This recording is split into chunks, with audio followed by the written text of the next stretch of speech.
What up? It is another episode of Outspoken. As you can Yeah, see, we are still virtual. Now we got E-Rob with us. yeah. So, Hey, per Rob. usual, getting ready for Thursday. Or sorry, I was gonna say Thursday night football. This is not Thursday night football. No, sir. We in the Getting ready for Saturday. playoffs. Yes, playoffs. Getting ready for Saturday and Sunday playoff divisional round begins. Got what, one, two, three, 4 games. Yeah. So Yep. Yep. a lot of high profile in this one. I don't know. We went live and Deuce went black. All right, there you go. Oh man, he gone, baby. He gone. It's always one, like I said, You guys. know, Oh, internet for just some reason he bad. always is that one. Oh my god. Look Oh, at wait. it. Look at the sloppy. Wait. Look, All look Wait. at all these issues as soon as we go live. It's crazy. I know, bro. We was good. We Hey, we was look, I was trying good. to send the link. There's Don't let. always two, Cordell. There's always two. I tell I you. was just trying to Ah. send the link, See, look so at we this. actually Look at have this. people watching the Look at pod. This is this. unprofessional Hey, right now. What's hey, Is happening? that you a know, This problem? is let me get real myself together. unprofessional. Yeah, please get I Y'all know, yourself man. together. I'm getting myself together, man. unbelievable. It was all good, and then it wasn't good. So I don't know what to say. Can't trust these fellas. Rookies. I know, right? It's just Rookie is Hey, crazy. hey, look, I do what I can. obviously. You're not doing enough. Look, it was all good just a second ago. Then it got crazy. Hey, All you right. know Well, you what? know what, E-Rob, you and me can have a conversation. What's good, man? What you want to talk Get about, the man? rest of that. Well, you That's weren't crazy. here, on Monday or Tuesday when we last did our show. So, what's up with you? What's up? How do you feel about the reaction of everything that went on? Any big takes that you had? I mean, just from the entire wild card round. Yeah. Um, man, it's not much of a surprise that the Cowboys lost. It's more so how they lost and who they lost to. That was a beatdown that you would expect would happen at the hands of the 49ers or maybe the Eagles if they were on top of their games. Not the youngest team in playoff history. Just walking into AT&T Stadium and giving them boys the business. So it's not much of a surprise there, seeing that from them. The Chiefs kind of sort of they made out with a 19-point win against the Dolphins, but as I stated before that game, I felt like they got a little lucky because they got a wounded Dolphins team. They got a Dolphins team that was missing literally half their starters on defense, and a Dolphins team that's not used to playing in the cold, so that affected them offensively. Now you have an opponent that coming up this weekend in Buffalo. Buffalo has a few injuries on the defensive side of the ball, but Buffalo is not worried about the weather. I'm tell you that right now. They're not sitting here. Their quarterback is not sitting here saying, "I'm gonna mentally block out the cold." Whatever, Tua. If you think that works, I never understood how a quarterback who played in Hawaii, Alabama, and Miami his entire career said he's going to go into minus weather and say, "I'm going to mentally block it out." Do you, bro? Do you? Even if that was a thing, he don't have the preparation. He ain't put in the work to know how No, to cancel out cold no, at no. all. Went out there first drive, no gloves, and he was like, "Oh man, this is something." Hello. Feeling in the tip of his fingers. Yeah, hey, look It at was all his. downhill from there. Like, look, bro. My hands got cold this morning walking, just touching the door handle on my car, and it In was 29-degree weather, it was they was 20 some below zero. degrees here. Whoa, You're whoa, minus whoa, whoa, whoa! It was 18. It was 18 here. okay. Well, High of 29. still, Yeah. you're gonna go out there in frigid weather in Kansas City, minus 5 degrees, and say, you know what? I'm just gonna throw this football around for 4 quarters. I'll be okay. All right, man. Do your thing, dude. But we see what happened. The Hey, fake it Dolphins. till you make it. Yeah, the Dolphins exposed So themselves. Well, he And I'm ain't sure, make it. I'm sure Cordell was like, huh? Till you make it, too. they didn't expose themselves to me. No, they didn't expose themselves. But what was a shock to me was the news that came out either last night, this morning Last about night. Mike McCarthy. He's staying. He's staying the head coach there. I wanted to at least get off to your guys' reactions to Do you really think the Cowboys want to win, or do they just want the limelight? I think they I want think to we win. should. I don't think they know how to. They did the same thing with Jason Garrett. Jason Garrett was there at damn sure a year too long, maybe two, probably two, if we're being honest. This isn't something that's out of the realm of possibility for the Cowboys. This is what they do.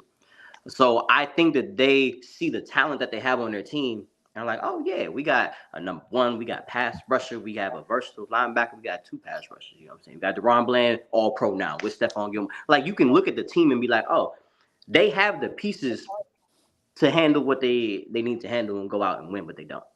And what does that come back to? You would think coaching. Their defense has been solid all year, except for against the run. Now Dan Quinn is in question. Mike McCarthy took over the play calling. They couldn't run the ball. They didn't get CD involved in this playoff game. CD and Dak looked off. Like, what does that attribute? Like, what do you attribute that to? It's coaching. I don't know. But I figured that this is what they would do. Yeah. Again, I don't think a lot of people were surprised by the loss. It was just a matter of how it happened. And yeah, again, it's you have to question the team at this point, especially with them looking at the very least, unless Dan Quinn gets hired elsewhere, they're gonna run it back. And you have to question that. Like, I mean, what type of formula is that? Like this whole you pretty much took out Jason Garrett, you inserted Mike McCarthy, and it was still kind of sort of the same team, large in part. I mean, have you not figured out at this point that it's been what 6 years or so? Like something needs to happen. Like you can't just keep doing this for the next 4, 5, 6 years and say, you know what, we're gonna get over the hump at some point. Like when they have gotta make some changes, man. What 3 straight 12-win seasons? Yes. Yeah. Oh, How long has Dak been a starter?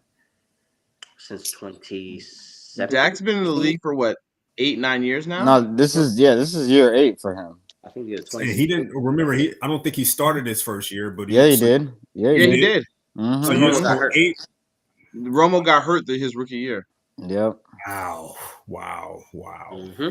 And outside of that, you made some additions here and there. You added CeeDee Lamb over time. You added Michael Parsons over time. I get it. But to me, I mean, before that, they had Des Bryant. It wasn't like he was ever lacking in wide receiver. And then they traded for Mark Cooper. Right. So again, they haven't made drastic changes to the roster over the years. His large in part looked the same way, in my opinion. But my mother said this is a better Dallas team, whatever that means. I don't know what that means. Marcus was saying that earlier today, and I was like, granted, they won 12 and made the 5th seed last year, but it still kind of sort of looked like the same team as last year. It's just the seeding was different. Why is that? For me, it comes back to Dak. He's had 4 interceptions in the last 2 playoff games. He threw an interception early and then threw a pick 6. They was down 27-0. And Dak, he's not to fully give blame to for that, but there are several other quarterbacks who we could list that in that position that he was in when he was down early would not have made the same decisions that he made to put his team in that position. Yeah, I think so. Overall, the past 3 years, I do think that these Dallas teams have been good, and that's why we say that there's not much has changed because they've still been good teams. Like they've made minor changes here and there, but they're still overall kind of been this, like we view them as the same kind of team in terms of their team that can make a run. It's a possibility. Every playoff, we're like, they have a good enough team to make a run.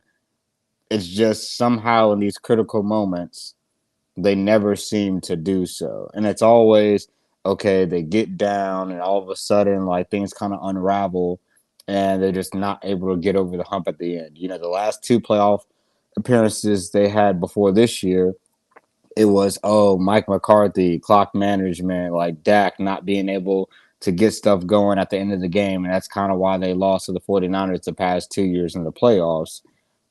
Couple that with the bad play that Dak had whether it's interceptions or just not making enough plays when they mattered. Then you get to this game and it's like all that kind of avalanched into a really bad first half to where the second half, yeah, even though they were a little better in the second half, the game's already over. Like the Packers weren't getting stopped, and the Cowboys, even though like they were kind of matching them stride for stride, you're already down, like we said, 27-0.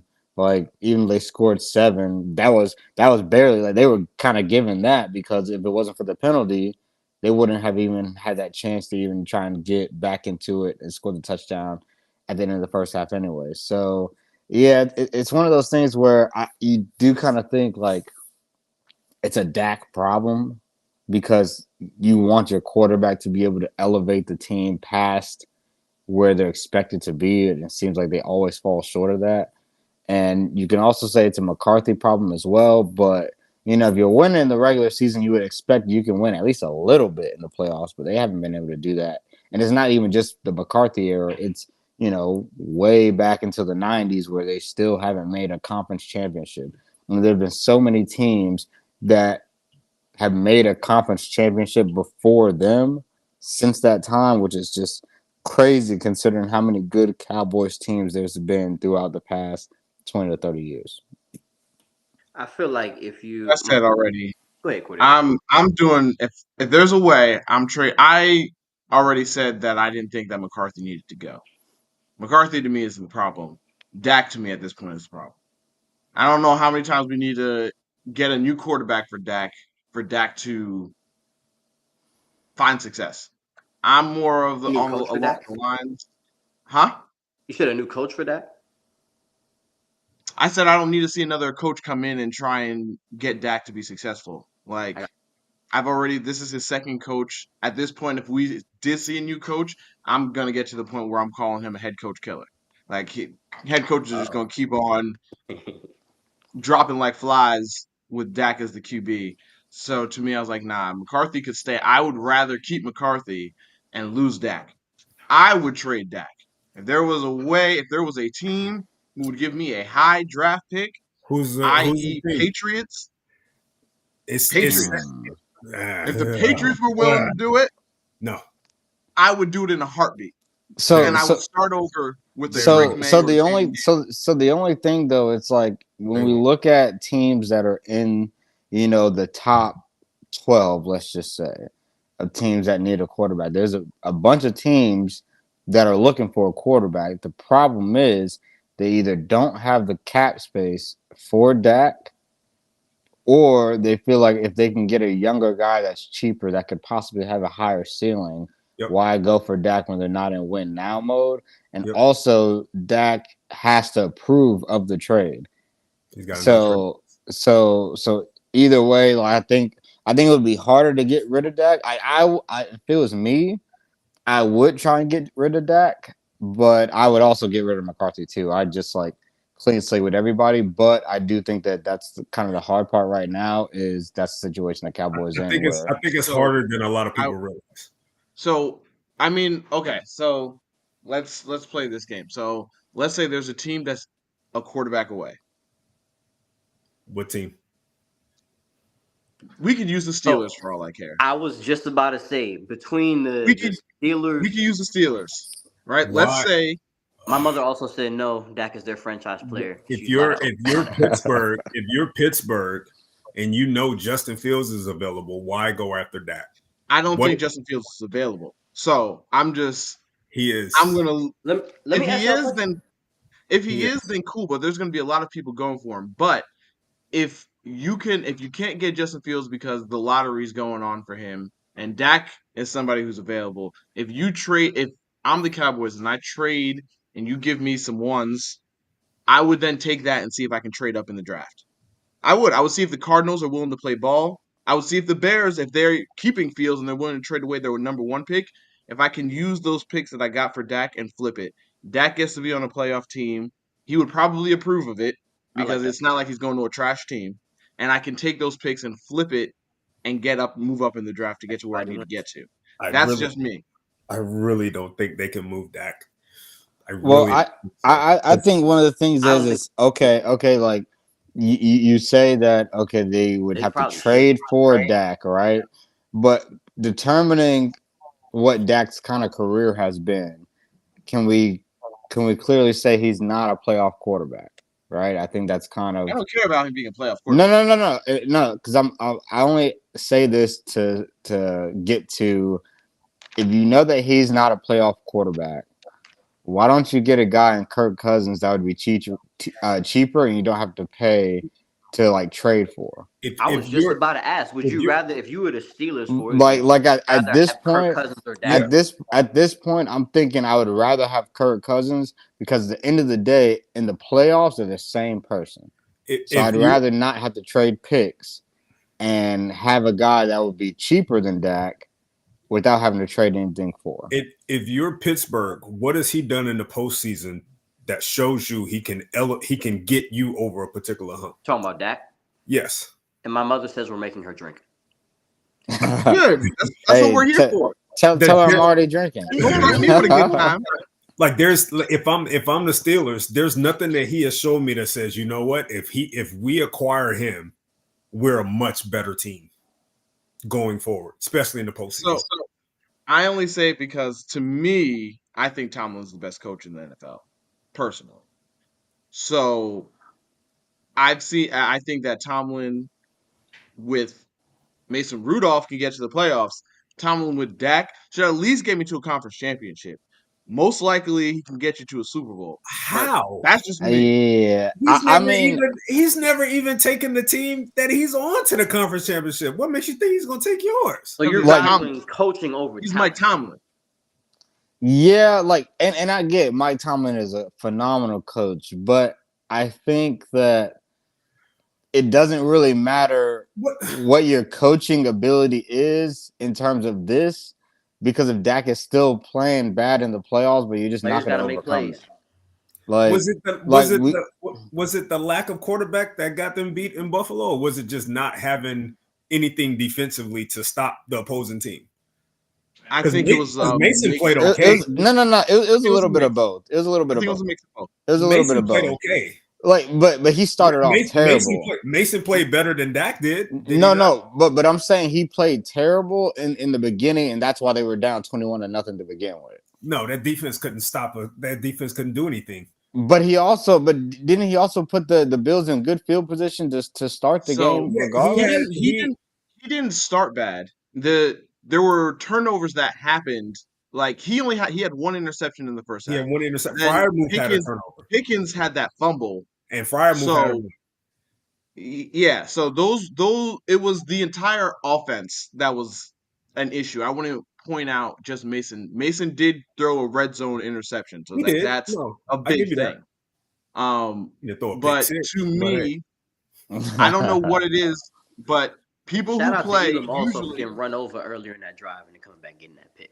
People who usually play for that was crazy. Tomlin are more disciplined and execute better.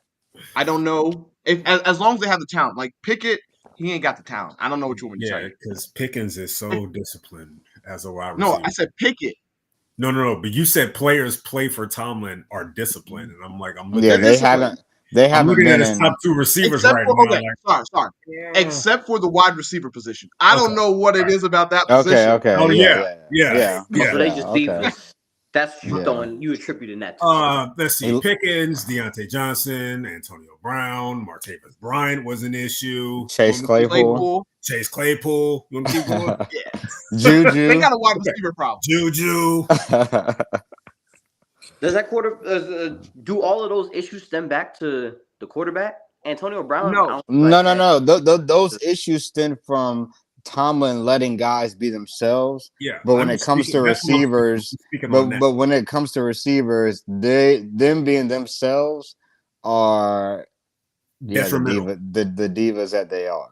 And that's just and I think it also comes down to general managers, and because you knew going into the draft that Pickens was what he was as far as off-field issues and temper, like scouts knew that already, and they still decided to go get him. That's also on general managers.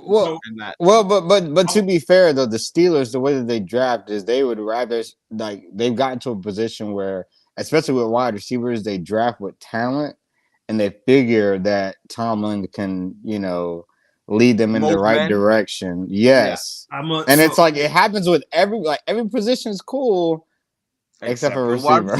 So, I feel like being able to produce would help as well, though. I'm gonna pose this if question. If they were able to get their numbers, then they'd be.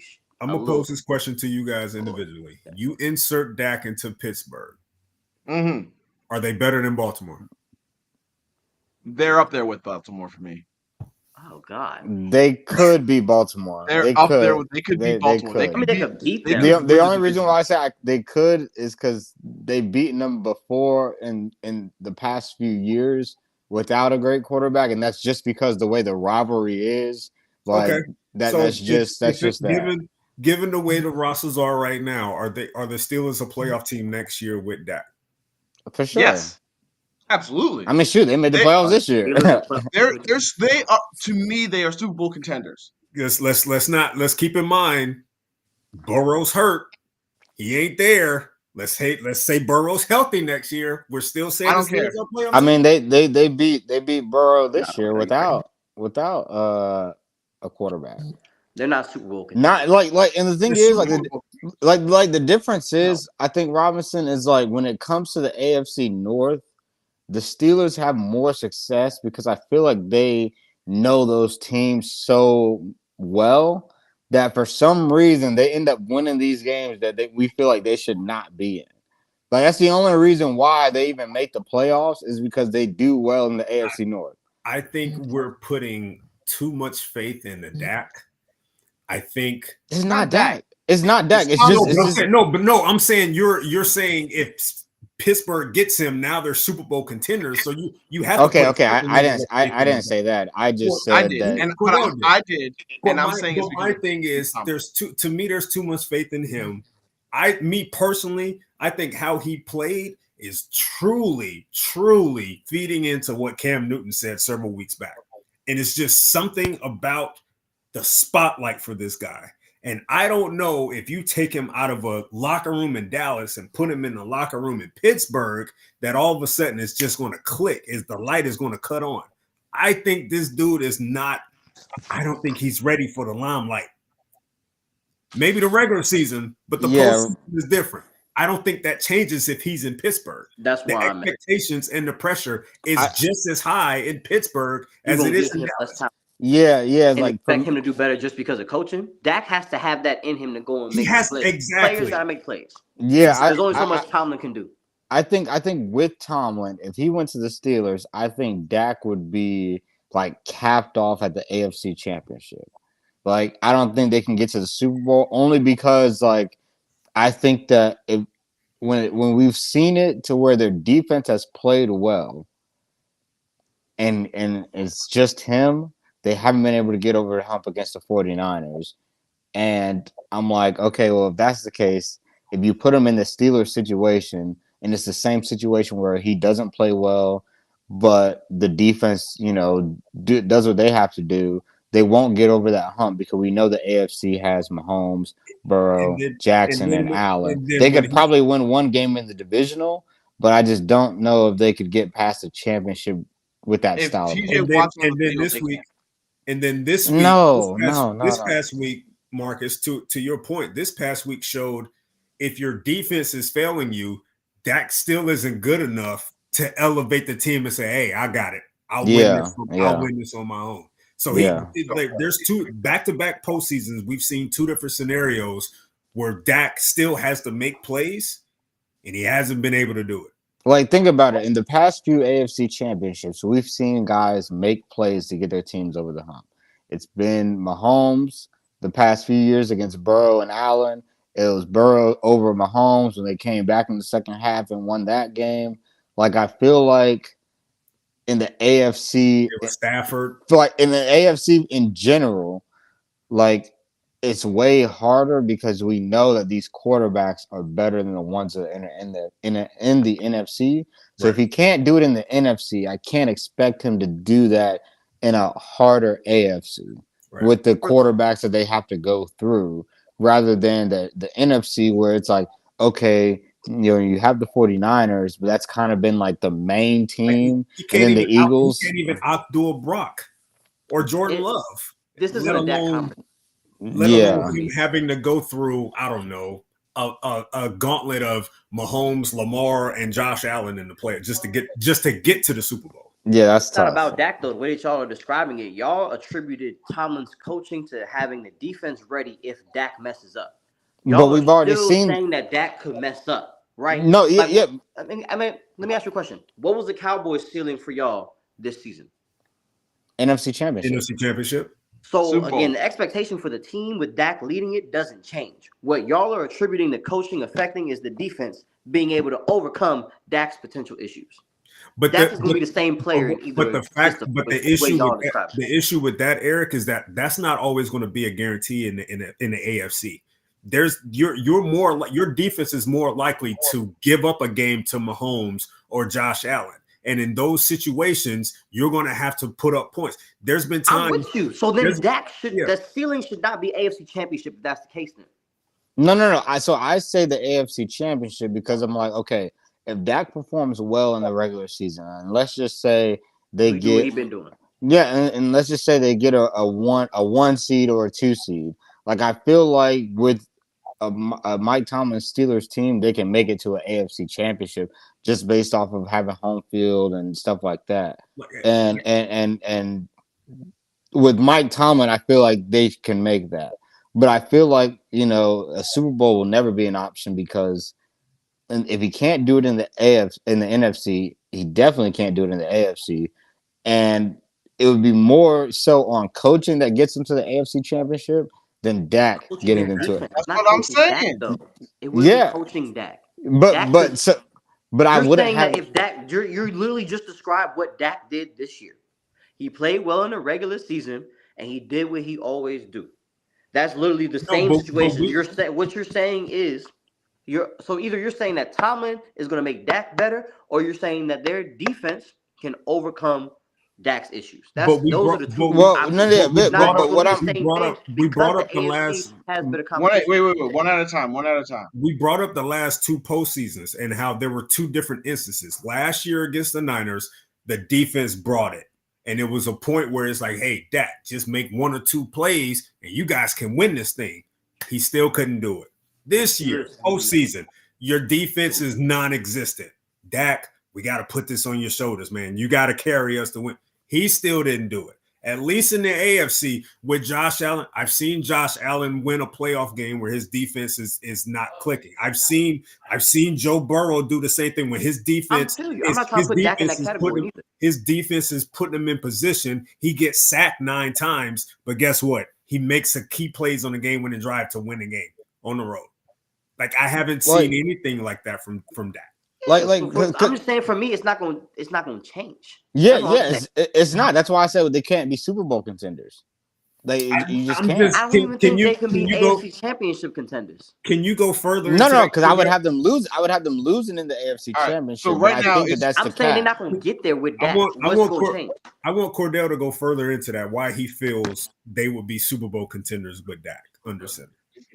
Because because the Cowboys are not the Steelers. Like you guys, everything you're saying, you're talking about a defense being non-existent. The defense won't be non-existent. Again, this is assuming TJ Watt is playing. All right. The defense will not be non-existent if Dak makes it to the playoffs with the Steelers. To me, I don't think he will be asked to do as much on a Steelers team as he's even asked to do on the Cowboys team. I think that he will have a better run game behind him than what he's had at least this past year specifically. Yeah, not by much. I know back in the day, prime Zeke and all that stuff. But just from going off of this year, because I think that this Dak is better than prime Zeke year's Dak. I think that's fair to say. So you think even with a healthy TJ Watt, okay, in the playoffs, you think that Steelers defense is locking up Patrick Mahomes, Lamar, CJ Stroud? I mean, they don't even do it now. I don't think they're locking them up, but they're not going to get blown out. They're not unless you're giving up, giving turnovers and beautiful field position, I don't think you're getting blown out. The way that they got blown out against the 49ers, like that's not gonna happen with the Mike Tomlin defense in the playoffs. Okay, so I think what you're going to run into is you're going to see more of what we saw from Dak last year against the 49ers, where your defense is playing well and he needs to make a handful of plays to win, and he still comes up short. And also the year before that. It was 2 times. It was 2 straight times where the defense showed up. They held the 49ers to like 20 something points. They held them to and it's like they just needed Dak to make a play in the final drive, and they couldn't do it. It happened twice in a row. So I'm like, and that at that point, I'm like, okay, if it's 2 times that your defense held up and they played phenomenal, and you still couldn't do it, and then when they didn't show up, then you still didn't show up. At this point, I have to believe you're just not that guy. Yeah. To me, if Mason Rudolph can make it a close game against the Bills, Dak can win that game.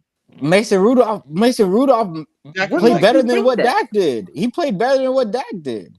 Dak has not done that in the playoffs. What makes you think that he's going to switch up just because you're on the Steelers?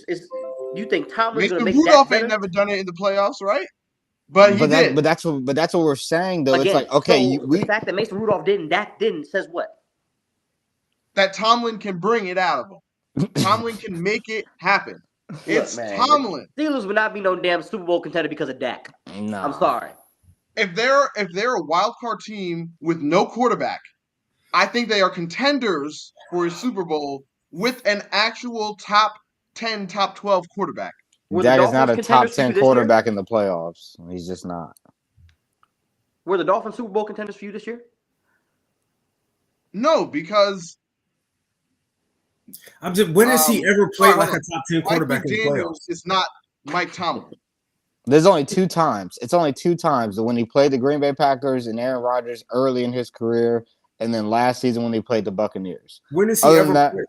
Those 2 times. Those 2 times. Other than that, bro, he's been boo-boo.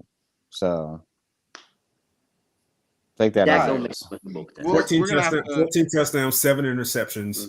And 5 of those and 5 of those picks have been in the past 3 playoff appearances. This Dolphins team would be better than the Steelers team with Dak. That's crazy. I disagree with that. I agree. They would absolutely be better. I agree.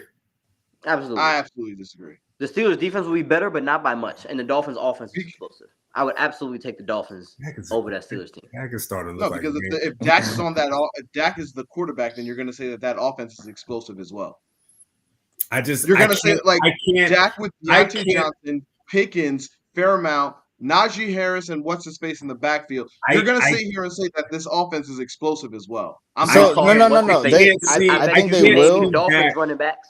I can't see Dak going on the road to Baltimore and making just enough plays to leave Baltimore with a win. I can't see him going to Buffalo and saying, "Hey, Josh, I'm gonna do you one better on this game-winning drive, and I'm gonna leave my." Let alone KC or Cincy. Like, what are we talking about? I can't see. He can't even win at home. And then you got CJ who make can't even win at home in Dallas. All right. We gonna move on to games that actually matter now instead of all these hypotheticals. We gotta move on. Let's talk about this week's playoff games. I'm excited to talk about Houston and Baltimore. Personally, that's the first game on the script. Yep, 4:30. 4:30 Saturday. Houston at Baltimore. Man, can Stroud do it again? No. Can Stroud do it again? Can he cut up another defense? Do you think he can cut up a defense, Cordell? What you think? I think he can cut up another defense. I think Cordell is just saying that because he wants to make the path a little easier for him. No, because if they beat Baltimore and the Bills beat the Chiefs, I'm gonna be scared of him. Let me championship game at home. He would have then knocked out the number 1 defense and then to me the best team in the NFL.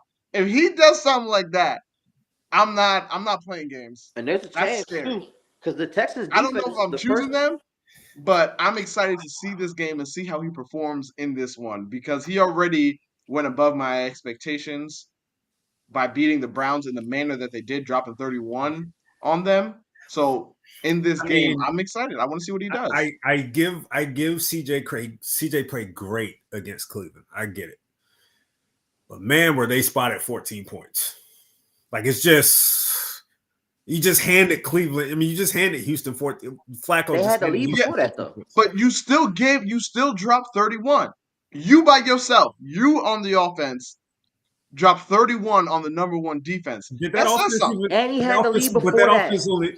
That offense only scored one touchdown in the second half. Say one more time. I'm sorry. That offense only scored one touchdown in the second half. That score was the game. I mean, to be honest, they didn't need to. They just kind of take the gas. They took the gas.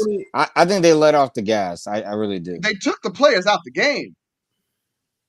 Yeah, so I'm not too concerned about that. I think my thing is them going against the Ravens defense. So it's like, yeah, the Browns were the number one defense in terms of yards, but the Ravens are the number one defense in terms of scoring.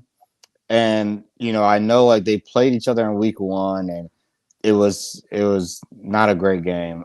And I think both teams are better since then. But at this point, I do think that the Ravens can still put pressure on Stroud the way they did in the first matchup. They had 5 sacks. I think their defense has the capability of shutting down what the Texans can do. And even though Marlon Humphrey is not playing, he didn't play in the first matchup, so I'm not super concerned because I'm like, they've already seen what this Texans offense is like without Marlon Humphrey, so that's not really like oh man, what are they gonna do? Like, no, they've already done it. Like, so say the same thing about how the Texans played the Ravens. Both teams had about 270 yards of offense. You know what I'm saying? Lamar didn't throw for a touchdown, didn't rush for a touchdown. CJ Stroud fumbled. That's why I say both teams are better since that first matchup. But I think one of the keys is both teams were well, actually, let me not even say both. The Texans were more healthy than the Ravens. Because remember, the Ravens came into the season already injured. Yep. And now, JK there? I don't think JK was there. Yeah, no, JK. Yeah, no, JK. JK was there. JK was there. He got hurt in that game. Well, first quarter, but he wasn't there. Yeah, he wasn't there. I think it was the second quarter. He scored a touchdown. He was definitely there. You can't say he wasn't there. He scored a touchdown. He made an impact. Made an impact, but we've seen what the Ravens are like without him. They still straight. Like they gotten better rapport. They gotten better rapport with Odell, Zay Flowers. Mark Andrews might be coming back, and we already seen what Will Likely can be without Mark Andrews. Isaiah Likely, my bad. And then we just see what this defense has become, especially in the past few weeks. So it's like, as long as they don't come out rusty, this Ravens team, I think the Texans would definitely give them a game, but I think this Ravens team, man, they're like that. Oh, they different, but I'm saying that you can say the same thing about how the Texans defense played Lamar. That's what I'm saying. You're talking about pressure, I mean, they still scored 25. Threw an interception because of Texans pressure, as y'all probably seen on Dan Orlovsky's tape. We know what the Texans defense, especially with DeMeco Ryans coming in as their coach, is capable of in terms of scheming up and making things shake. I mean, they still scored 25. You could speak the same thing. They did, but they scored 25, man. Again, sir, what you're not going to do is use this, week 2, 3? It was week 1. Week 1. The first game of the season. But what I'm saying is both teams are better since then, but I'm still going to say that the Ravens are, to me, got more better than what the Texans did. I disagree. I feel like the Texans are they put up 9 points in that game. Yeah. They're not going to put up 9 points in. No. It's going to be more of a game, but I think that the Ravens, how they've progressed from being a team that's a contender to being the top team in most people's books in the NFL, offensively they've gotten better, defensively they've gotten better. I don't think it's that much of a wash. Especially when we've seen Lamar. Hold on. I'm gonna let Robinson get in this. Given how well they can run the football offensively, how much are we putting into Dalvin Cook being inserted into this equation for Baltimore now offensively. My Ravens fan people think that it's going to be an impact, but I think that I he will mean, like 6-7 carries. yeah, I'm about to say I think it'll be small because you still have Gus Edwards and Justice Hill, and you still have Who been Lamar. playing Like with? I don't think like they're just gonna insert him and all of a sudden like he's gonna go crazy. Like I think it's gonna be like a few carries here and there, but nothing too crazy. I would think he would have been better for the Jets if he's still the Dalvin Cook that we think about. But I also think Dalvin Cook is definitely better. Still, even if he had a decline this season, he's still better than Gus and Justice Hill. Like especially in this Ravens offense, Dalvin Cook could be very deadly. He still got ankle. Yeah, if he was there in the easily. beginning, he would have had 1,000 yards Easily. Okay. All right. So But I think he's gonna get like 6-7 carries. I think that I don't think you can sit here and say that the Texans did not improve as much as the Ravens. Like, you say that they went from being contenders to being where they are, but Houston went from being nobody Nobody. to being where they are now. And to me, I think that the biggest growth, if I was looking at both these teams and whose growth was more drastic, I would say that Houston's growth was more drastic. It's not. And we're talking about a rookie in game one At- versus now he's played an entire season, seen all these different defenses, has had all his ups and downs. I'm like, he by himself has grown exponentially. So, And just lit up and the you're talking Browns. about a rookie head coach in his first game versus now playing an entire season. Like, that's tough for me. I mean, I'll give you that if you want to go off of just like from what the expectations were to where they are, then the Texans have definitely grown the most of any team like in the NFL. Here you go, Cordell. After game one, week one, if I would have told you, hey, that Texas team is going to win the AFC South, crazy. You would have looked at you crazy.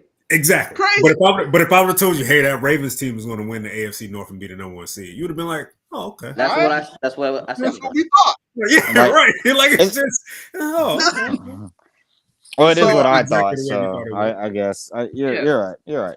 So, and that's why I'm interested because honestly, until you guys just brought it up, I actually forgot that the two of them played each other because that's like a lifetime ago for me.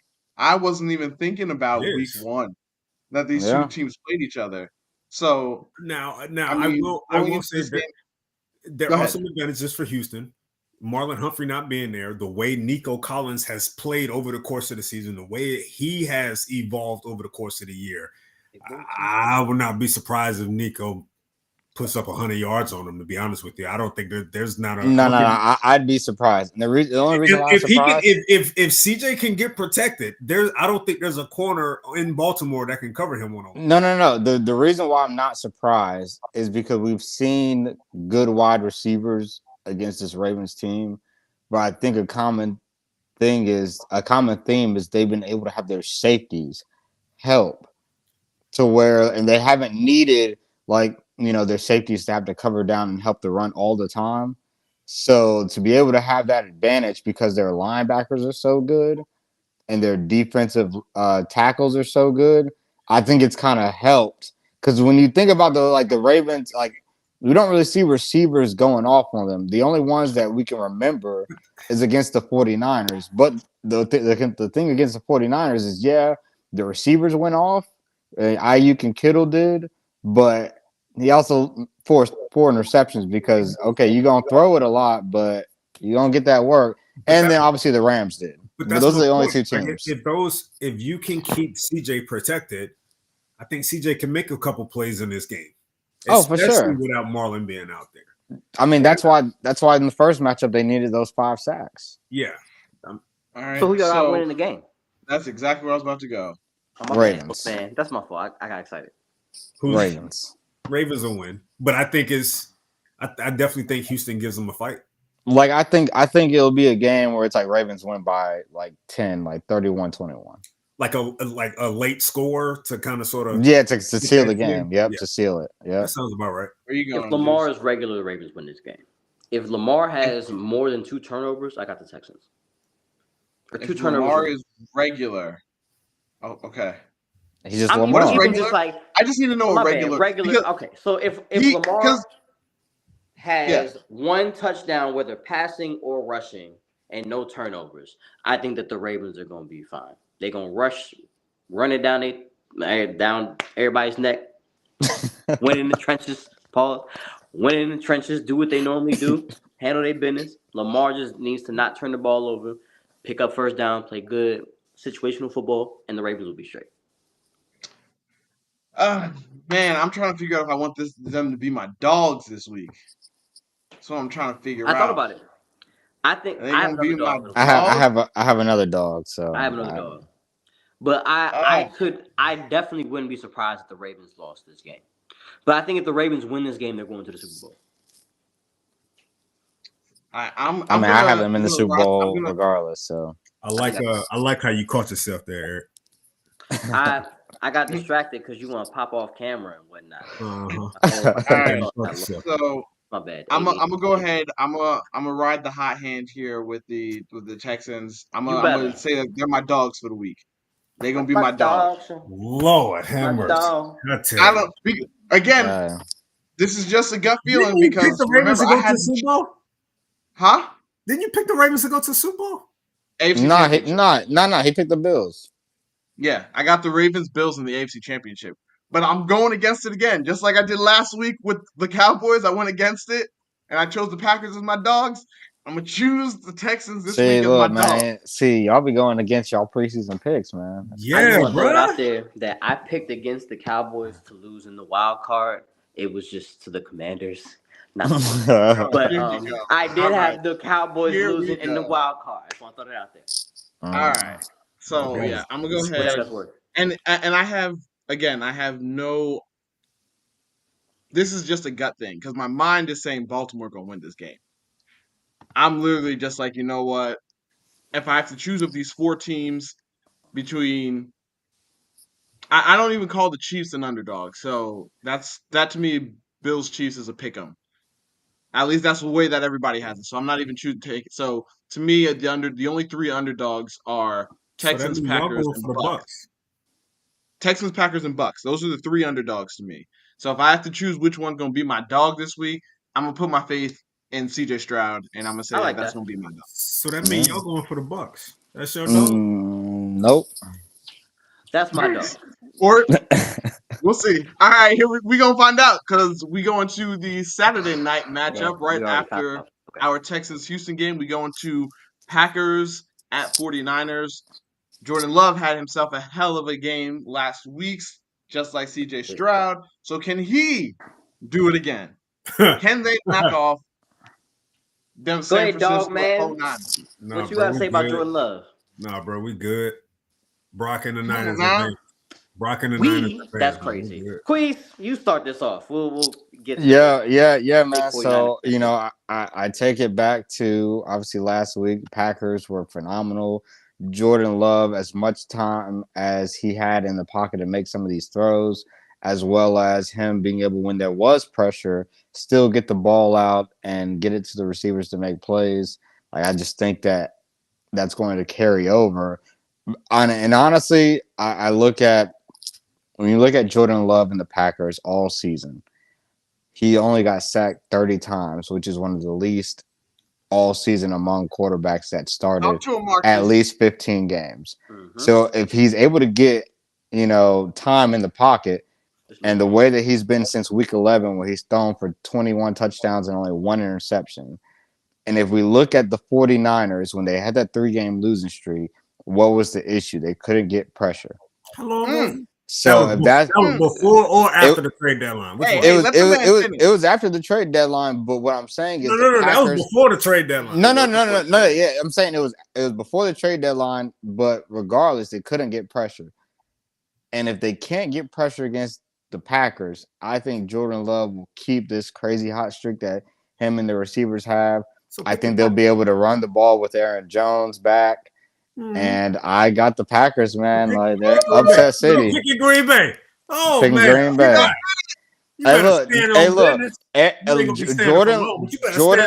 Jordan Love has been doing the things that Aaron Rodgers couldn't do the past few years. Talk to him. He was able to make the playoffs the first time that a Packers quarterback has been able to make the playoffs in their first year starting. He did that. He got into it with the Cowboys, and that's something that Aaron Rodgers has been able to do is beat the Cowboys on the road. He beat them on the road. I think this is the time that he goes against the 49ers, something that Aaron Rodgers hasn't been able to do the past few years, and he beats the 49ers. Get him, E-Rob. Jordan Love said, "Hold my beer, Rodgers."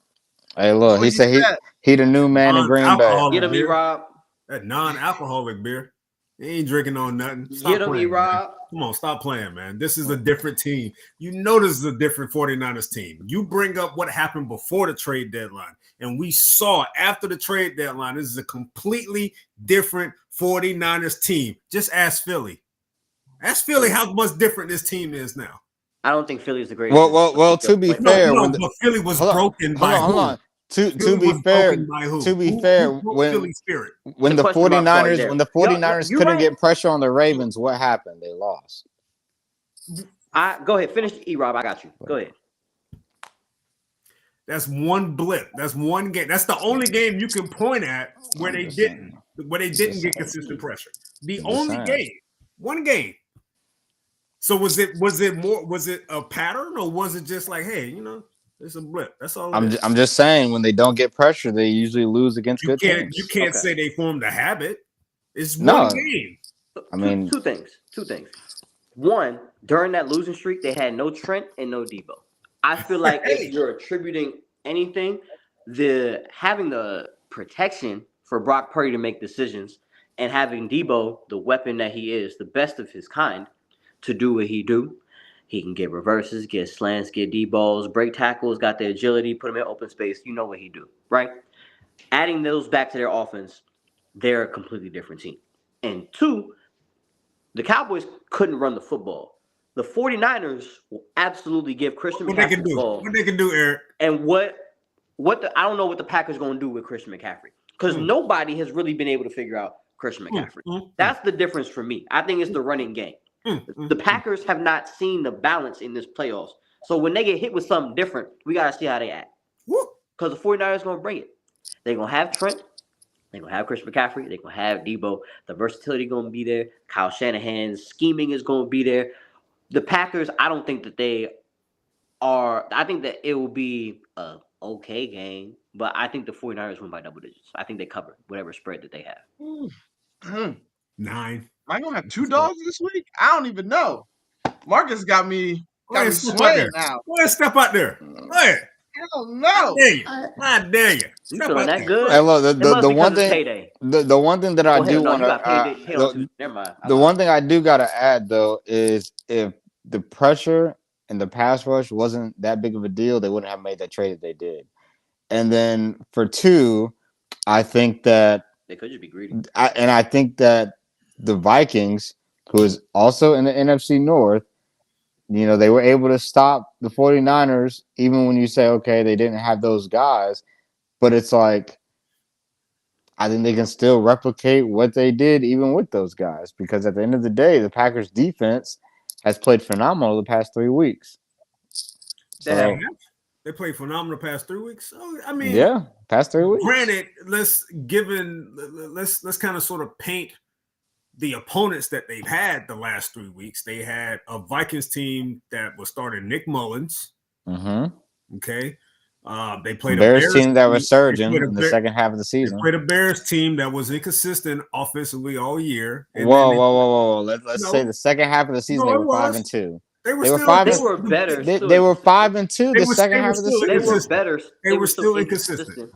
Because again, we watched the Eagles win games that it was like it was a win, but and they stopped the surging Cowboys team. And then they played scary. And then they played scary Dak in the playoffs. I'm just saying, if you want to go back, can we go back before those 3 weeks? Can we go back to the time when they went on the road to Carolina and then gave up 30 to Bryce Young, a team that couldn't score a point the last 2 weeks of the season? They had no Jair. So no Jair gives up 30 points to the worst team in the league. Hey man, they didn't have a leader on defense. He wasn't going to make that much of a difference. Okay, so you want to go? Oh, can we go back the week before that when they gave up 34 to Tampa? When Baker walked in Lambeau and just He sure did. want to do that? All right. Dog show. Oh, okay. That's true. All right. Hold on. Since we Niners, bringing man, up we good. since we bringing up history, I feel like it is fair to say, because I had to go back, I had to look at what the 49ers schedule has been since their 3 losses that they had earlier in the season. And I can sit here and say that the Packers are better than every team that they beat. Except, because they went to the Jaguars. I'll take the Packers over the Jaguars. I'll take the Packers over the Bucks. I'll take the Packers over the Seahawks. I'll take the Packers over the Eagles. I'll take the Packers over the Seahawks again. I'll take the Packers over the Cardinals. And then they finally played the Ravens, and that didn't go well. Can we look at the Packers schedule? You know, I'll look at No. I'm just saying that this game, when I'm looking at it, I'm saying this is the best team subtracting the Ravens. This is the best team that they played since those 3 losses. I think every other team that they played, they should have beat.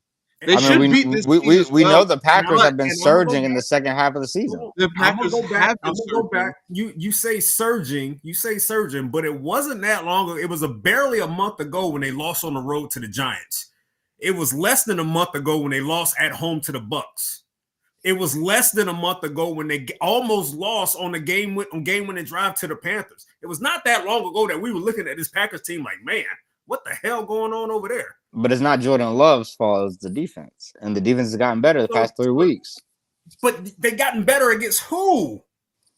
All I'm saying is they haven't gotten better against Christian McCaffrey, George Kittle, Deebo Samuel, Brandon Ayuk-led offense. They haven't until they play him. That's all I'm saying. That's we'll see. I mean, look, the minute Brock Purdy is off, it's wraps. No, the minute Jordan Love is off, I'm gonna be like, I mean, 21-1. Here's a question. I'm gonna end it with this. And this isn't team related. This is just player related. Who do you trust more, Love or Purdy? Love. Purdy. You trust Purdy more? Purdy. Love. I trust Kyle Shanahan to put Brock Purdy in better position. No. I didn't ask you. I said player. You just if went we're and talking player, I'd rather have Jordan Love. But I trust Brock Purdy in the 49ers offense more than Jordan Love. How so? When Love is 21-1 since week 11?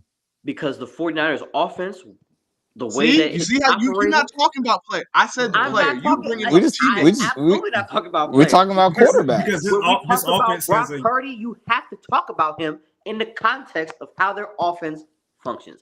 If we are measuring just Jordan Love and Brock Purdy, I'd rather have Jordan Love in different situations. Or he is the answer in more offensive schemes than Brock Purdy is.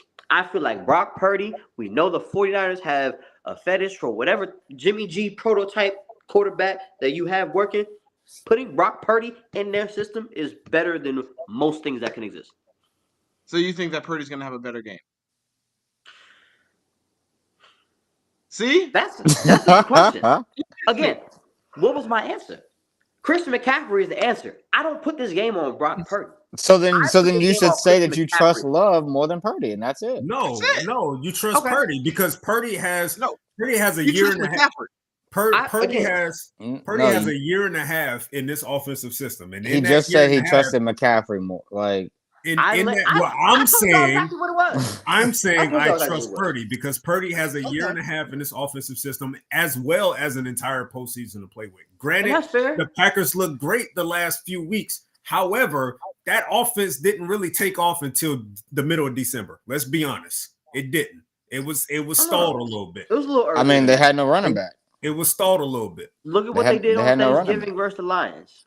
Like they killed the Lions. But then Jordan Love didn't look like anything in New York against the Giants. Yeah, he did. Just the rest of the team didn't. But he was good. Well, that's what we're talking about, right? We're talking about him, right? So he still looked good against the Giants. It's just the defense didn't look good. Y'all still making because it was 27-24. And she fixed yours, right? He didn't look that great against the Giants. You want to pick against Mama 24-22 and 24-22. Jordan Love didn't. He had a very average game. 25 of 39, 218 yards, 1 TD, 1 interception. He didn't look that great. So that was his only. It was his only interception And how That was long? his. That was his interception. That was his one Like, interception. What does Brock Purdy do better than Jordan Love? What does Brock Purdy do better than Jordan Love? You put Jordan Love I don't know. with those weapons because Jordan Love's doing this with Jaden first, second Reed, year Dontavius players. Like, Rojo, bro, John, hey and man, sometimes Christian Watson. ain't Eric, nobody thought he was gonna do this. All right, one at a time. So, Eric, we couldn't hear what you said because you were talking the same time as Marcus. So, what did you say? Marcus. I said I was just listening to wide receivers. Say what you said again, Marcus. No, I'm saying he's doing this with first and second year guys that nobody thought he would do this. He was top 3 in the league in passing yards. I mean, not yards, but touchdowns. Top 3 in touchdowns, top 10 in yards. Ain't nobody thought he was gonna do this. Dobbs, Wicks, Reed, And the fact that they had so many injuries throughout the season and he still did that, nah, bro. I'm definitely. If you're asking me what does Jordan Love do better than Purdy, I'm saying everything.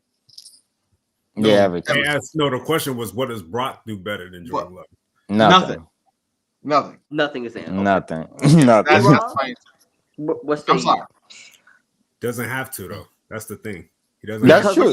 He doesn't have to. He doesn't have to. But that wasn't the question. He doesn't have to. All right. Jordan Love has to play well. No. Because of what? Why is that? No. Jordan Love has to play well in order for Green Bay to win. San Francisco can win without Purdy having a great game. That's not what I asked you. I said, why is Brock Purdy? Oh, you try it. Damn. I was like, get him with the question too. Go ahead. Gotta move on. I'm sorry. Whatever. Yep. Let's go ahead and get into the Bucks at Lions Sunday, 3 o'clock. Sunday, 3 o'clock. Bucks. Would you stop talking for crying out loud before I mute you? You gonna mute me? I've been so good all episode. All right. So, as I was saying, Bucks at Lions. All right, we have the Bucks who coming off an upset. Lions hold the throne down. They beat the Rams. Both these teams going at each other at 3 p.m. Who wants to start? We gonna keep him on timeout for a second. Who wants to start on this? I'll start. So, I think they played each other already, and the Lions dominated them in Tampa. So at this point, I'm like, now Tampa has to go to Detroit, and I think that even though I think it'll be a closer game than what it was before, I think the first game was like 30-6. Baker Mayfield has the lowest QBR all season, but I think that even though it'll be closer, I think the main difference will be the Lions' defense will be able to stop the Buccaneers' offense more than the vice versa. I see just too much explosiveness with Jahmyr Gibbs, David Montgomery. You still got Amon-Ra. You have Sam Laporta, who'll be, one more week back from the injury that he had suffered in Week 18. Like, the offensive line is doing their thing. The Tampa defense, they don't really stop the run too well. Like, I think play action is going to be a main thing that they'll use against this Buccaneers defense. I think the Lions, man, they're going to make that NFC Championship, and I think Baker is just not enough to him to have to try and carry this Buccaneers offense over the Lions defense, especially in the red zone, where they excelled last week against the LA Rams. Am I muted? I'm back. Go ahead. What is the Lions' biggest flaw? Secondary. I absolutely think Baker can exploit their secondary, which is why I have them as my dogs of the week. I don't think none of them are checking Mike Evans. And if they do have to double Mike Evans and go that route, they not only have other weapons like Chris Godwin, but Rashee White, he's been a solid running back this year. Dual threat running back. If they can get it going a little bit. They don't have a great rushing offense. They didn't last year with Tom. They don't this year. I feel as though the Lions secondary, and I don't trust fully Jared Goff and what he has going on. Last week, you trust Baker? I choose Baker. I'm choosing Baker because I think it's a matchup situation. The Lions also, they had 86 yards last week in the second half versus the Rams. Didn't have no sort of fluidity or efficiency with their offense. We've seen and this was at home as well. I feel like the Lions are susceptible. They haven't been here before. They're in a new territory. The Bucks defense has people who was on that Super Bowl winning team still there who can hold it down and are playing with a chip on their shoulder. They're no slouches. They can absolutely confuse Jared Goff and force him into situations where he has to be smart and play not out of the play action and make plays. I feel like in this situation, I trust the foundation more of the Bucks and what they have going on, combined with the matchup they have with the Lions' poor secondary, to go ahead and get this game. That's why they my dog of the week. Well, I will say that actually, someone else go. My bad. So it was statistically the Bucks are really good against the run. Actually, they're top 5 statistically against the run this year. They've held 4 different opponents, including in the postseason. They've held 4 different opponents to 40 rushing yards or less. One of those opponents was Detroit, and yet Detroit still won by 2 touchdowns because in that particular game, Goff went for 353 and 2 touchdowns. So in that particular matchup there, you went into it thinking, hey, if the Bucks are able to take away the run and force Jared Goff to win this game on their own, they have a chance. Well, they did, and they still lost. So it's one of those things where if you're the Bucks going into this matchup, are you trying to replicate that same formula? I'm pretty sure you probably are. You probably still saying, okay, Jared Goff, beat us twice again. I'm just not so sure they're going to be able to take away the run from Detroit in this particular matchup. I think the run aspect is not necessarily going to gas Tampa, but I think they'll still be able to make a few runs here and there to keep that defense loose a little bit. I'm going with Detroit here. I think, granted, I think the Bucks did what they have to do to get in the playoffs. Literally for the last month or so, every game was a playoff game for them. It was do or die for the most part. They went into last week or this past weekend. They beat Philly handedly. However, I think a number of teams could have beat Philly also, in my opinion. Like Philly was just ripe for the picking. So I'm going to give them a little credit for handling their business at home in the wild card against Philly, but going into Detroit and beating Detroit and trying to take away the one particular aspect of their offense that they different animal. Yeah, I don't know if I can see that right now. So I'm going with Detroit. Yeah, I'm going with Detroit as well. I don't believe in Baker. I think that if you can contain him, if they rush properly, they'll make him uncomfortable. So it doesn't matter if on the back end is as long as you can get Baker down or get your hands up. What they can't do is they can't be undisciplined with their rushing lanes because Baker's actually pretty good at escaping the pocket and creating something on the run or on the move, whether that's actually running for yardage or actually extending plays and getting the ball to where it needs to be. Can I ask you real quick? Do you think they can consistently get after Baker with just 4? Because the one thing that they've been doing a lot lately is sending extra pressure because it's literally just Aiden and the rest of the guys. I think that if I don't think that I don't think they will be able to do it with just 4 consistently. I don't know. But I do think that it is very plausible to think that you can come up with some disguises and blitzes to confuse Baker, personally. Okay. So in this matchup, that's what I'm looking for from Dan Campbell is to confuse him a little bit to make him hold on to the ball a little bit longer. And then on top of that, again, just being disciplined with your rushing lanes to get to Baker. If they're able to do that, I think that this game should go the Lions' way. And I'm with Marcus. We're looking at the Lions for the first time since I've been born in the NFC Championship. Do you think the one-on-one matchups on the back end with Mike Evans and Godwin, does that worry you a little bit? That's what I'm saying. If they can't get pressure, they're cooked. They're cooked. That's what it all like. Everything comes. The front 7 are the X factor in this game. Because Puka was amazing. Yeah, the front 7 is it. If the front 7 can't do it, then it's over. Matt Stafford is also different from Baker, though, as well. Yes, he is. Yeah. So has several little sidearm throws where he was showing us his versatility and how he's able to maneuver. And I still don't think Matt was all the way there.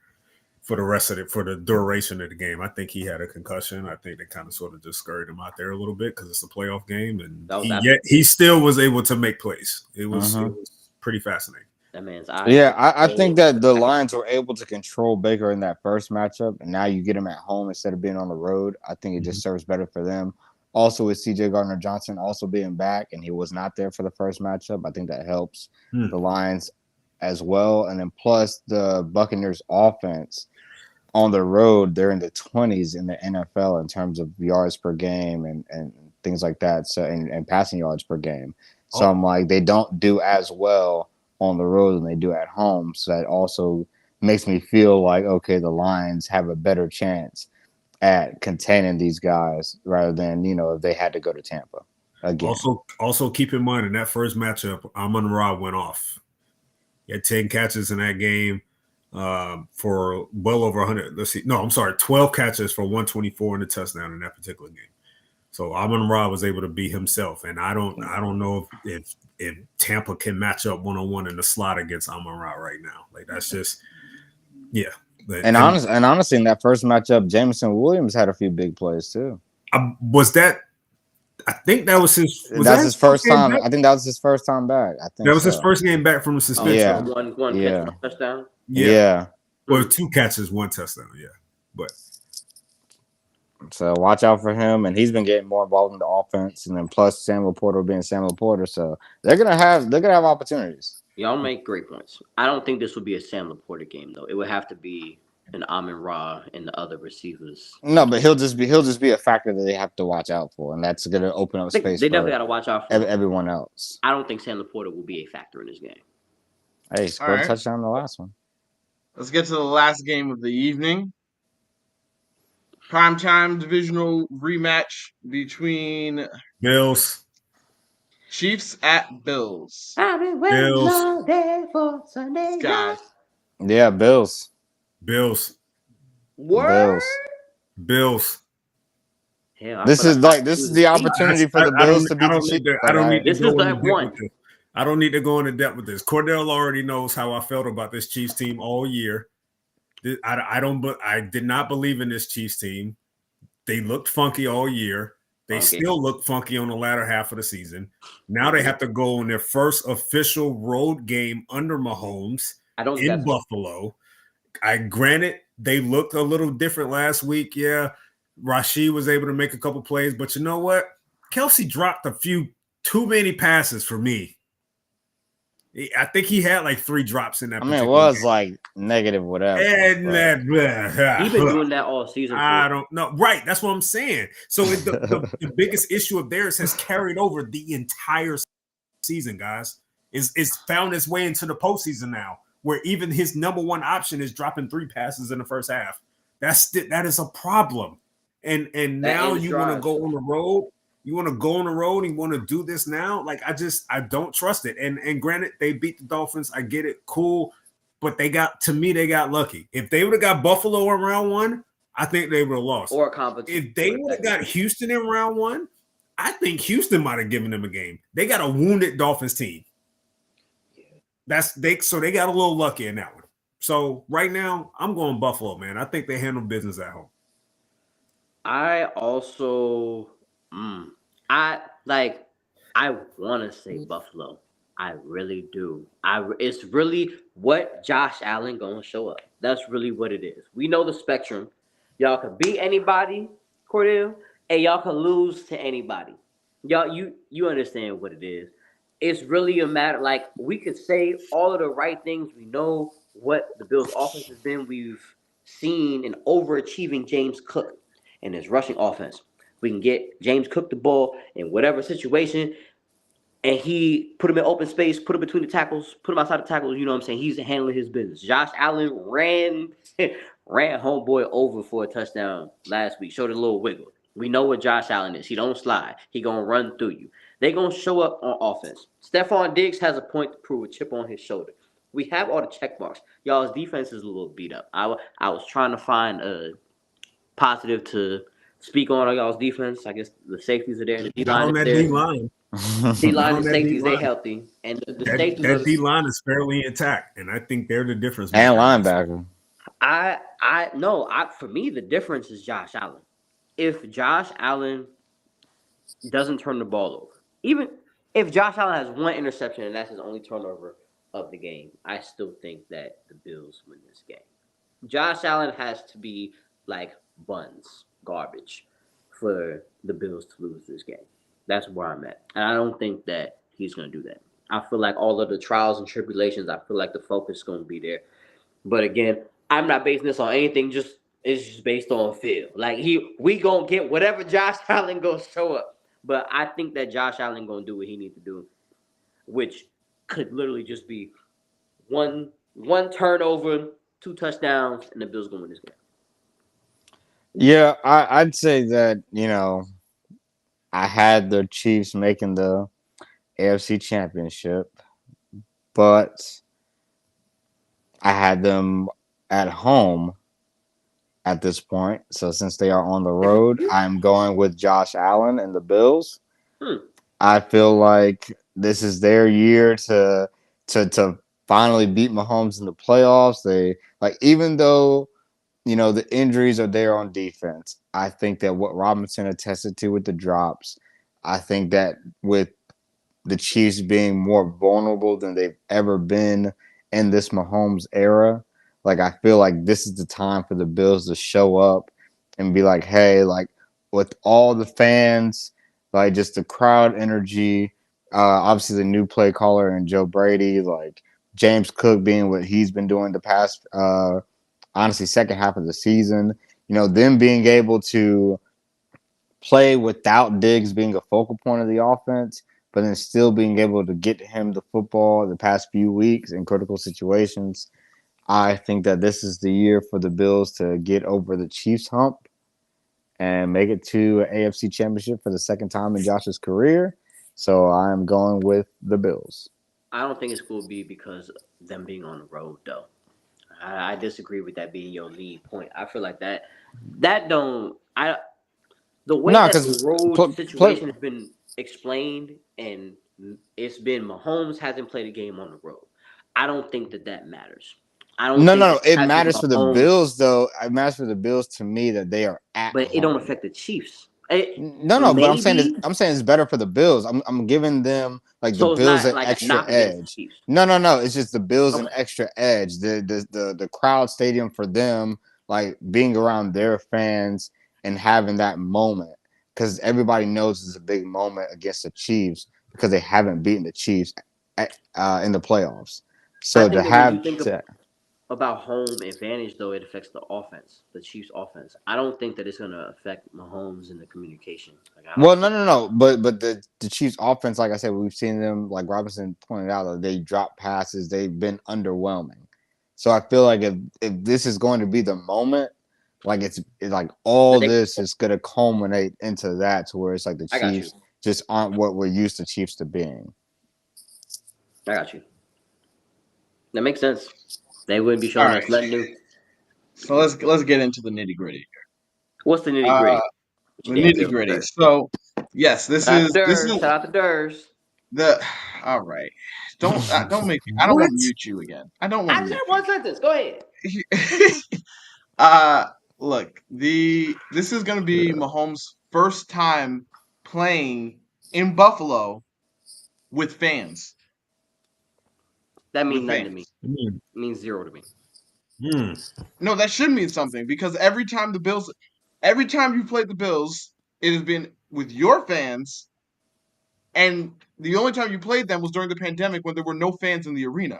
That's the only time you played the Bills at their house. Is Mahomes noticeably worse on the road? It's not about Mahomes. It's about the entire offense. Okay, I'm cool with that. If you're thinking that it's going to affect the wide receivers and the linemen and timing and things like that, right? You're saying, you don't think Mahomes will be affected, but to me, I'm like, people. I was about to say something real stupid. People are human beings. That's really stupid, isn't that? I'm glad you checked yourself. So, but what I'm trying to say is they're going to feed off of the energy of the crowd. That's if 2021 playoffs, if that game was in Buffalo, I don't think they lose that game in 13 seconds at home. I really don't. Like, I feel like feeding off of momentum and the energy, I feel like it's just going to be completely different and something that if they had issues before on getting their wide receivers on the same page with Mahomes, it's going to be a lot harder in this game to get your receivers on the same page with Mahomes in critical situations is what I feel for one. That's two different arguments. But the thing that I am with the X's and O's, the thing that I actually am more concerned about, which is why it's hard for me to make a pick right now, because coming into before the Bills played against the Steelers, I would have said the Bills will beat the Chiefs. But after seeing the fallout of the Steelers game, I'm not on that confident wavelength personally because you're down 4 linebackers and 4 corners. That doesn't make me feel good, no matter who's out there dropping passes, because I feel like they're going to have more opportunities to catch passes, so Let it won't alone matter. Patrick Mahomes. So are we sure Rasul's out? Like Right. So this is where I was getting to. So if because they said that Rasul could have played in this Steelers game, but they decided to hold him out a little bit longer. So if Rasul's good to go, and Taron Johnson, Tyrell Dotson, and Terrell Bernard, those 4 have to be good to go for me to feel confident. My 2 starting linebackers, my slot corner, and my starting corner, and one of my starting corners. I can live with Dane Jackson and Rasul Douglas as my 2 corners. I mean, I would like Benford, but if I don't have Benford, I feel like Dane Jackson is good enough against these wide receivers. But if I have to roll out there with Kaiir Elam, I'm not doing it. I'm not rolling out with Kaiir Elam. He had a pick. I'm not doing it. Do you think that people y'all know that ain't gonna change his? You know what I'm saying, man? Kaiir played well. He don't care about the interception. It's one play. That's what I'm saying. You know, Kaiir Elam. Yeah, but again, we talked on that drive. Homeboy got ran. He got ran over, and then he got a pick. No. You put that on him. Time out. Hold on. He got ran over. A PI called against him because he did get the PI, and then the interception right in his hands. Mason Rudolph threw him. Right in his hands, he made a good play. Which is great. Yeah, he was where he needed to be. You're right. He got his eyes around. Good job. He's a great corner in the red zone. Great in the red zone. Just based off that interception. No. I'm saying, look, every time he's played, when he's in the red zone, he's great. It's just when there's a lot of space. Nah, bro. He's not. I give you that. He's the reason they were in the red zone. Oh, I don't know what man. That's what I said. That's what I said. I said when there's a lot. I said when there's a lot of space. When there's a lot of space, he's not so great. But when he's in the red zone and there's not a lot of space, hey, you good. Just think about that, Marcus. As a coach, as a corner, I can't put you into the game until the opposing team is inside the 20. That's the only time I can put you in. The other 80 yards, I can't have you on the field. Between the 20s, because he's a guy that likes to. You still go defend this? Hey, look. He's a guy that he likes to use his hands. He likes to press up, but that's easy because when you get beat, it's cooked. You cook. Man, I hope the Chiefs are able to drive inside the 20 so I can put Kaiir in the game. I mean, hey, man, just switch out Dane Jackson. But to Cordell's point about the injuries on the back end, it is a concern. It absolutely is a concern. But again, as I pointed out, the defensive line is largely intact. They're healthy. They are. We still have yet to see anything from Von Miller. I don't know why we're searching.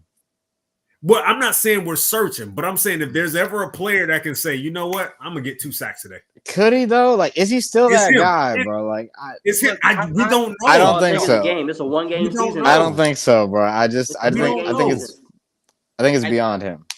I do think he's that guy. I just think he's not that guy yet. Like, he needs this offseason. I feel like next year, a full year off of it, yes. But this year, I'm not looking for him. I'm not looking. No, I'm saying he's like 32. Yeah, I'm not looking for him in this game personally. Like next year, we could have a conversation. But in this game, next year, he might not be. He might not be a Bill next year. If I'm being honest with you, I didn't even want him. I wanted him to be on the inactive list going into the Steelers game. I didn't want him out there. I wanted anybody who could stop the run was who I wanted out there. He was not going to be a guy to stop the run against the Steelers. Now coming into this game, I got to worry about Pacheco. Again, I don't really want you out there if you can't tackle Pacheco. That's personally how I feel. Offensively, with the Bills, I'm not worried. I'm not worried about Josh because, again, y'all talking about this. They could lose to anybody. Joe Brady don't lose to nobody or anybody like that. I don't know what. Oh my God! I mean, y'all did lose to the Eagles, but yes, you and your coaching fetish. The whole they can beat anybody and lose to anybody. Joe Brady hasn't shown that. Joe Brady has not done that. So I don't know I hate to burst your bubble, but they didn't beat the Dolphins because of Joe Brady in the offense. Okay, I'm sorry. I hate to be that guy. The offense they needed a special teams play and Tua to not be Tua to win that game. No. Tua was Tua. This is what he do against the team. No. They were. Oh, okay. Well, Tua was Tua. No. He was did exactly what we thought he was going. Exactly what I thought. Well, actually, he wasn't the Tua that played the Cowboys because that Tua actually showed up. Hell, the Tua that played the Cowboys wasn't that. No. He wasn't spectacular, but when they needed, go ahead. No. When they needed him to go down the field, he went down the field. Like I'm not gonna. That's fair. He did do that. We don't need to talk about teams who ain't in the postseason no more. You're right. Get him. Oh wow. We don't need to talk about that. Get him. Right. Sorry, Marcus. Sorry, Eric. Goddamn. So I want to for real. So going into this game, I'm really hesitant. I don't know which way to lean, honestly. But pick a team. I'm really hoping. This is surprising, right? Because I don't know what the situation is. But they might as well have been your dogs. Just pick the Bills. Look, this is what I'm gonna say. If the defense is relatively healthy, I'm going with the Bills. If it comes out that 3 of those guys are not playing, if DeMar Hamlin is out there, okay, and Kyrie Elam is out there, oh boy, I'm not going for the Bills. I'm not doing it. Wow, so you're not gonna pick your own team. It's crazy. I'm trying to be objective. I'm trying to be objective. That's a fair line. If Kyrie Elam and DeMar Hamlin have to play in this game, and AJ Klein have to play in this game, if those guys got to play, I can't. Andy Reid will cook them, all 3 of them. Well, what if y'all win? If we win, that means Josh Allen had a phenomenal game. That's exactly what that's the only way they're winning this game. It will be if AJ Klein, DeMar Hamlin, and Kyrie Elam are starting. 38-35 minimum. Another reason why I feel highly about the Bills is because these are the type of games the Bills get up for. These marquee games, especially at home. Now, I mean, I know the Steelers game was a playoff game, but it still felt like the Bills kind of sort of just, okay, all right, we're here. We got the Steelers. Let's make a few plays. Let's get out of here. But when you got the Dolphins in your house, when you got Dallas coming to your house, like these are the games that they get up for. These are the games that they're like, yo, they look like world beaters right now. And I just feel like that's the Bills team that's going to take the field. And to that point, if you listen to the Bills in any of their pressers, they don't acknowledge the Chiefs at all. All they said was, "Hey boys, all right, 6:30." That's it. Like everybody knows what it is. They know what 6:30. That's all they said. They don't say, "Hey, the Chiefs are next," or "We got to get ready." 6:30. Y'all already. There's nothing else that needs to be said. 6:30. Hey, look, I will say that if they lose this game, y'all's windows closed. Are we going to talk about the Bills being? Not the window game. I don't want to say. Remember when we had that conversation? No. I'm not going to say the window's closed, but I'm going to say, like, would we put them in like a? They're not the Cowboys, but like would they be Cowboys-esque in terms of failing AFC version? It's just in terms of failing expectations. Like you, that would be yes. Like you feel like they should be. They should have been at a Super Bowl at this point. But y'all did make a conference championship, and the Cowboys have not. Yeah, that's what I said. It's not quite the Cowboys, but it seems like they just keep falling short of where we expect them to be. But they're not the Cowboys. I would say that I would disagree with that only because of the people who they're losing to. Cowboys just lost to the Packers. You know what I'm saying? Like Josh lost the to Cowboys Joe. lost to the 49ers 2 years in a row. Well, yes, right. So, but they also just lost to the Packers. Like Yeah, Josh yeah. was losing to Burrow and Mahomes. That's really the only two quarterbacks who have beaten Josh Allen in the Yeah. playoffs. Is Burrow and Yeah. Mahomes, and Yeah. that's completely different than you not being able to beat Jimmy G, or you not being able to beat Brock Purdy. Jordan Love.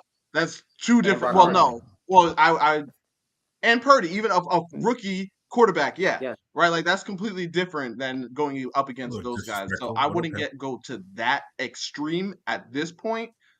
But I know there'll be question marks about Sean McDermott if they're not able to finally get over the hump right now.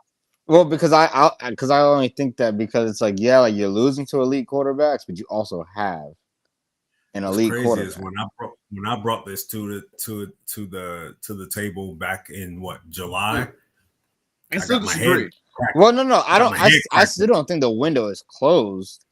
No, but when I said if they don't make a Super Bowl at some point, people are going to start questioning McDermott and the entire team. What? Why would they do that? I disagree. I still disagree. I didn't disagree with that point. Because if it culminated to that, I would absolutely agree with you. I feel as though if this Bills team loses this Sunday. If y'all lose this Sunday, this iteration, this version of the Bills is done. Y'all gonna hear from it's cooked. Stephon is gone. I think y'all completely reorganize what y'all got going on and how y'all get things done. That's what I think. This team's window is done. I mean, because there are a few teams. There are a few teams where you feel like when you look at the 49ers, you're like, okay, well, they've at least made a Super Bowl in the last 5 years. You can say that the Eagles have made a Super Bowl the past 5 years. You say that the Ravens have not, but they at least had a Super Bowl. Like they have a Super Bowl winning coach. So they're like, okay, and the pressure's on them this year as well. And then you've got, obviously the Chiefs have been dominant in the AFC, and then the Bengals get into a Super Bowl. So you're just like, okay, like the Bills at some point, and this is supposed to be the year. Rams been, I guess. I mean, it's to me, in the event that they lose this game, I think it's fair to start asking the same questions for them as you are asking for Dallas. Because when it comes to Dallas, I don't want to hear anymore, they need to get more talented. There's enough talent for them to at least get to the conference championship game. The difference would be Josh Allen versus Dak. But I think when you look at the Bills team and the caliber of team that they built, the caliber of quarterback that they have, and they can only make one AFC conference game in a handful of years. It's like, man, come on, bro. And the thing that I would I guess amount that to is I would amount that to what Cordell said about how they're losing to other elite quarterbacks. So then at that point, I think you would just have to ask yourself, if Josh is playing great and they're still losing, at that point, is that just they just can't get over the hump in these close games? I would agree it's just something about, at the end, who has the ball last? If it's the defense, can they just not, get it done? That's it's a different narrative, but the results are the same. Different narrative, but Josh Allen plays well, but if Josh Allen also isn't the one who can get over the hump at the end, that's different than if Josh Allen plays well and the Bills still lose, and it's not because he had an opportunity to win. Yeah, that's what I'm saying. The narrative is different, but the results are the same. So it's just I think the narrative makes a difference. Just like with this Cowboys team we're talking about, the narrative makes a difference. Them losing because of Mike McCarthy. It would be like Drew Brees. Because Drew Brees on the Saints, we always felt the offense was always good, but the defense just kept holding them back. I think it would be pushing that narrative. They got cheese. I think that situation different. Go ahead, well, no. I'm saying that was only that one time, but for the most of the Saints, era, it was just the defense. The cheese time was the best opportunity for them. I mean, not cheese for the Saints. Again, I think that if Again, all of this stuff is valid to me if the defense is relatively got the guys on the field who need to be on the field. If they don't, then because Robinson has said it, and I'm starting to see it more and more on national media, where it's like somehow Sean McDermott gets his defense to play no matter who's out there in this revolving door of injuries. And like people are starting to say that more and more as they're talking about it. So, but to me, if you're telling me that AJ Klein, who was supposed to be in Key West this time, at this moment, he's supposed to be on vacation with his family because he was retired. He's my starting linebacker. Like, wait, you didn't see it at first? See what?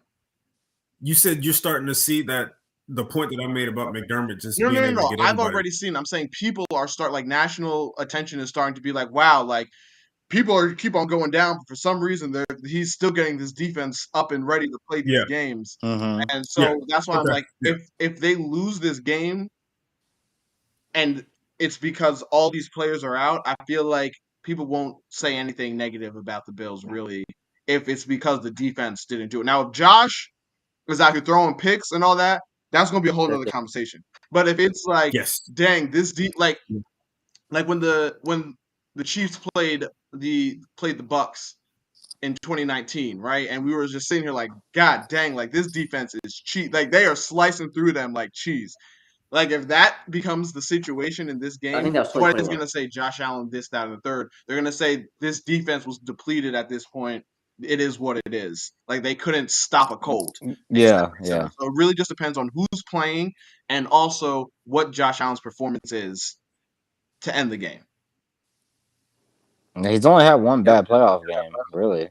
Against Joe, yes. Yeah. So.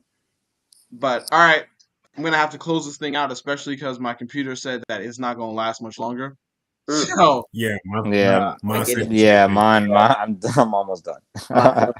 Cooking. So we're gonna close it out. So for everybody who joined us, thank you as always. Please like, subscribe, share with everybody. For Outspoken, say what you mean what you say.